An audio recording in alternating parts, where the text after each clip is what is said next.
Guys, അപ്പോൾ ഇന്നാണ് നമ്മുടെ അന്തോണിച്ചൻ്റെ മാമോദിസ. സോ അപ്പോൾ നമ്മൾ റെഡിയാക്കിയായി, അന്തോണിച്ചിനെ റെഡിയാക്കി കൊണ്ടിരിക്കുകയാണ്. താഴെ ഗസ്റ്റുകളും കാര്യങ്ങളൊക്കെ വന്നിട്ടുണ്ട്.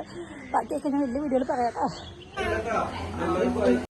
നല്ല തിരക്കായിരുന്നു രാവിലെ, ഫോട്ടോ എടുക്കലും കാര്യങ്ങളൊക്കെ. അന്തോണിച്ചൻ കരയും എന്നൊക്കെ നമ്മൾ വിചാരിച്ചു, പക്ഷെ ദൈവം സഹായിച്ച് അന്തോണിച്ച് കരഞ്ഞൊന്നുമില്ലായിരുന്നു. ഈ ഡ്രസ്സ് നമ്മൾ കസ്റ്റമൈസ് ചെയ്താണ് കേട്ടോ. അത് പാകമാവുമെന്ന് നമുക്ക് നല്ല ഡൗട്ടായിരുന്നു. നമ്മൾ ആദ്യം എടുത്ത ഡ്രസ്സ് അത്ര കംഫി ആയില്ലായിരുന്നു. നമ്മുടെ സ്ഥിരം ഡിസൈനറാണ് നമുക്കത് ഡിസൈൻ ചെയ്ത് തന്നു. നമ്മുടെ പെണ്ണുങ്ങൾ പിന്നെ അടിച്ചു പൊളിച്ച് നടക്കുവാണല്ലോ, ഒരേ ഒരു അനിയനല്ലേ.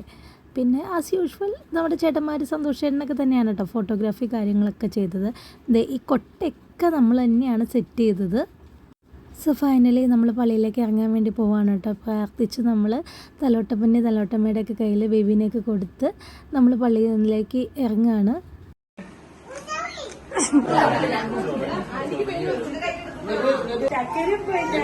പള്ളിയിലേക്ക് ഇറങ്ങുന്നതിന് തൊട്ട് മുമ്പ് എല്ലാവരും ഇറങ്ങിക്കഴിഞ്ഞ ശേഷം നമ്മൾ കുറച്ച് ഫോട്ടോസ് കാര്യങ്ങളൊക്കെ എടുത്തായിരുന്നു കേട്ടോ. കാരണം അന്തോണിച്ചനാണെന്നുണ്ടെങ്കിൽ ചൂടായതുകൊണ്ട് നല്ല കരച്ചിലൊക്കെ ആയിരുന്നു.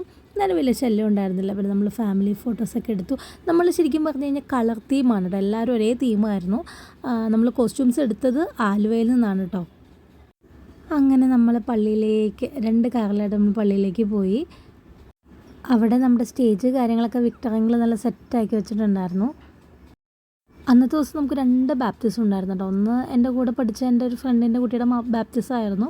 സോ അങ്ങനെ നമ്മൾ പള്ളിയിലേക്ക് ചടങ്ങുകളൊക്കെ നടക്കുമായിരുന്നു കേട്ടോ. അന്തോണിച്ച് നല്ല കരച്ചിലായിരുന്നു, നല്ല ചൂടൊക്കെ ഉണ്ടായിരുന്നു. അതിൻ്റേതായ ബുദ്ധിമുട്ട് നല്ല രീതിയിൽ തന്നെ കുഞ്ഞിച്ചക്കനുണ്ടായിരുന്നു. പിന്നെ ഇത്രയും ക്രൗഡൊക്കെ പുള്ളി ആദ്യമായിട്ടല്ലേ കാണുന്നത്. അതിൻ്റെ ഇടയ്ക്കാണെന്നുണ്ടെങ്കിൽ നമ്മുടെ ടീമുകൾ ഇവിടെ ഭയങ്കര കളിയാട്ടോ. ഇതൊക്കെ കഴിഞ്ഞിട്ട് നമ്മൾ നേരെ ഹോളിലേക്കാണ് കേട്ടോ പോയത്. അവിടെ ഗസ്റ്റുകളൊക്കെ വന്ന് നമ്മുടെ ജാൻവിക്കുട്ടി തന്നെയാണ് ആങ്കറിങ്ങും കാര്യങ്ങളൊക്കെ ചെയ്തത്. സ്റ്റേജ് നല്ല ഭംഗിയിൽ വിക്ടറിങ്ങൾ ചെയ്ത് വെച്ചിട്ടുണ്ടായിരുന്നു.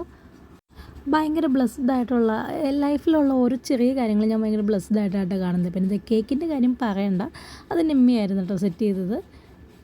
സത്യം പറഞ്ഞു കഴിഞ്ഞാൽ നല്ല രസമുണ്ടായിരുന്നു കേട്ടോ. നമ്മളെല്ലാം ഒരേപോലെ കോസ്റ്റ്യൂംസൊക്കെ ഇട്ടിട്ട് സത്യം പറഞ്ഞു കഴിഞ്ഞാൽ ആദ്യം എനിക്ക് ചിരിയായിരുന്നു, പക്ഷേ അടിപൊളിയായിരുന്നു. എല്ലാവരും നല്ല ലുക്ക് തന്നെയായിരുന്നു.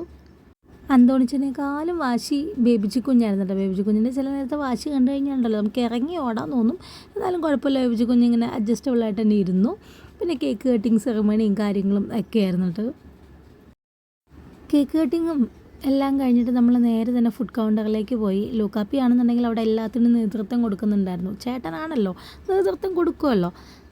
സോ നമ്മുടെ ഫുഡ് ഐറ്റംസ് ഒക്കെയാണ് കേട്ടോ. ജിൻസൺ ആണെന്നുണ്ടെങ്കിൽ ജിൻസൻ്റെ എല്ലാ കഴിവും എടുത്തിട്ടാണ് നമ്മുടെ ഷെഫ് ഫുഡൊക്കെ പ്രിപ്പയർ ചെയ്തത്. പറയാതിരിക്കാൻ വയ്യ കേട്ടോ, അസാധ്യ ടേസ്റ്റാണ്.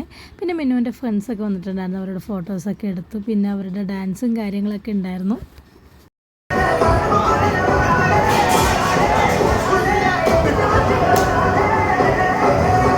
എൻ്റെ ഒരു കുറവ് വേണ്ടെന്ന് പറഞ്ഞിട്ടാണ് ബേബിച്ചും ഫോട്ടോസ് എടുക്കലും കാര്യങ്ങളും എല്ലാം കഴിഞ്ഞു. ഭയങ്കര ചെറിയൊരു പരിപാടിയായിരുന്നു, നല്ല അടിപൊളിയായിട്ട് തന്നെ നമ്മളത് നടത്തി കേട്ടോ. എല്ലാവരും ഭയങ്കര ഹാപ്പിയായിരുന്നു. ഭയങ്കര ബെസ്റ്റായിട്ടുള്ള ദിവസം അങ്ങനെ പരിപാടികളൊക്കെ കഴിഞ്ഞ് വെള്ളം നടത്തിപ്പിച്ച് നമ്മൾ പ്രോഗ്രാമൊക്കെ കഴിഞ്ഞ് വീട്ടിലേക്ക് പോകണം അല്ലേ. ഫോട്ടോസ് അപ്പോൾ നമ്മുടെ പ്രോഗ്രാമും കാര്യങ്ങളൊക്കെ കഴിഞ്ഞിട്ടുണ്ട്. ദൈവം സഹായിച്ചു, നല്ല ക്ലൈമറ്റ്, നല്ല കാലാവസ്ഥയും ഒക്കെ തന്ന് അനുഗ്രഹിച്ച ദൈവത്തിന് നന്ദി. അപ്പോൾ വീഡിയോ ഇഷ്ടമായെങ്കിൽ ലൈക്ക് ചെയ്യുക, ഷെയർ ചെയ്യുക, കമൻറ്റ് ചെയ്യുക. അപ്പോൾ ഇത്രയുള്ളൂ.